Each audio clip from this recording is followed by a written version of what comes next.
The Gospel of John, chapter 18. The betrayal and arrest of Jesus. After Jesus had spoken these words, he went out with his disciples across the Kidron Valley to a place where there was a garden which he and his disciples entered. Now Judas, who betrayed him, also knew the place because Jesus often met there with his disciples. So Judas brought a detachment of soldiers together with police from the chief priests and the Pharisees, and they came there with lanterns and torches and weapons. Then Jesus, knowing all that was to happen to him, came forward and asked them, "Whom are you looking for?" They answered, "Jesus of Nazareth." Jesus replied, "I am he." Judas, who betrayed him, was standing with them. When Jesus said to them, "I am he," they stepped back and fell to the ground. Again he asked them, "Whom are you looking for?" And they said, "Jesus of Nazareth." Jesus answered, "I told you that I am he. So if you are looking for me, let these men go." This was to fulfill the word that he had spoken. "I did not lose a single one of those whom you gave me." Then Simon Peter, who had a sword, drew it, struck the high priest's slave, and cut off his right ear. The slave's name was Malchus. Jesus said to Peter, "Put your sword back into its sheath.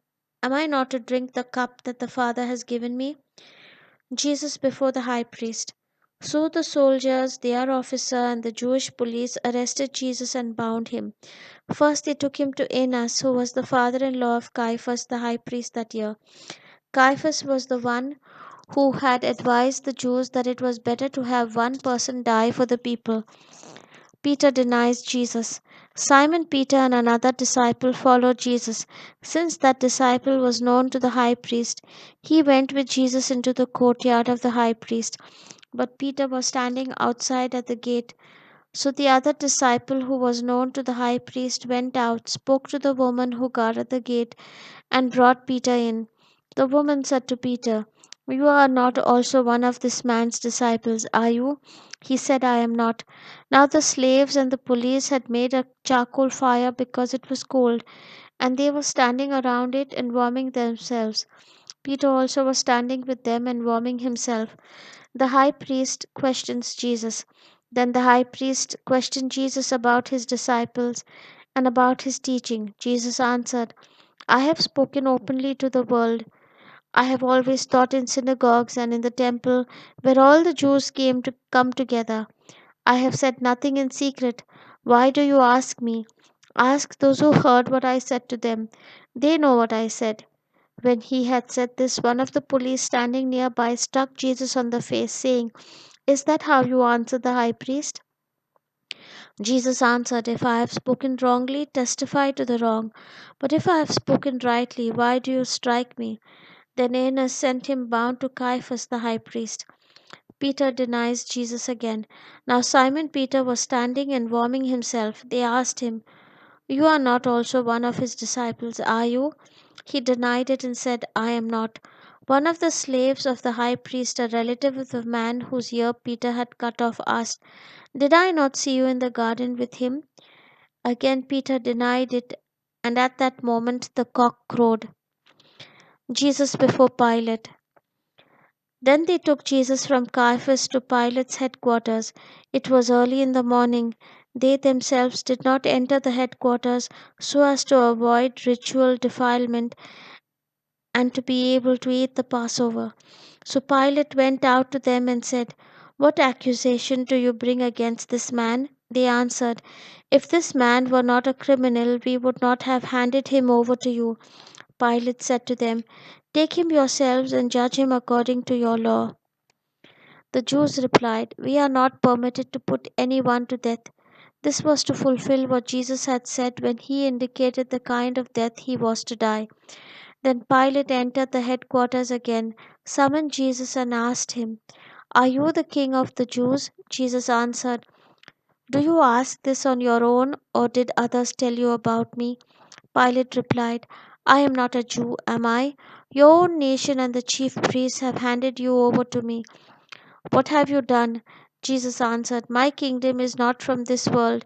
If my kingdom were from this world, my followers would be fighting to keep me from being handed over to the Jews. But as it is, my kingdom is not from here." Pilate asked him, "So you are a king?" Jesus answered, "You say that I am a king. For this I was born, and for this I came into the world, to testify to the truth. Everyone who belongs to the truth listens to my voice."